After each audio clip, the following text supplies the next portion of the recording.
শুভ দোল পূর্ণিমা গপু। আজকের ভিডিওটা কিন্তু গপুকে দিয়েই শুরু করছে। আর আজকে ছিল দোল পূর্ণিমা, আর মা সকাল সকাল বসে পড়েছিল গপুর সাথে আবির খেলার জন্য। আর এইখানে কিন্তু খুব সুন্দর সুন্দর ভোগ নিজের হাতে তৈরি করেছিল গপুর জন্য। আর তারপর আমাকে মা একটা দায়িত্ব দিয়েছিল পনির কাটার জন্য। তার জন্য ফ্রিজে চলে যায়, ফ্রিজ থেকে বের করে নিই পনির, আর সাথে সাথেই বসে পড়ি পনির কাটতে।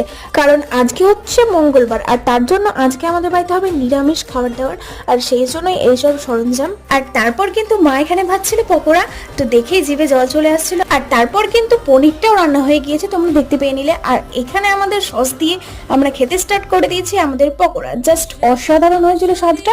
আর তারপর হচ্ছে গরম গরম বেগুনি, জাস্ট অসাধারণ ছিল আজকের মেনুগুলো। নিরামিষ হলে কি হবে, আজকের মেনুটা কিন্তু খুব সুন্দর ছিল। আর এই দেখে দিদি আর আমি নাচানাচি শুরু করে দিয়েছিলাম, খুব সুন্দর করে নাচ গান করছিলাম। আর তারপর এইদিকে দেখো আমরা খেতে বসে যাই, ডাল থেকে শুরু করে। আর তারপরের লুকটা কিন্তু আমার হয়েছিল, বাকিটা হচ্ছে নেক্সট পার্টে।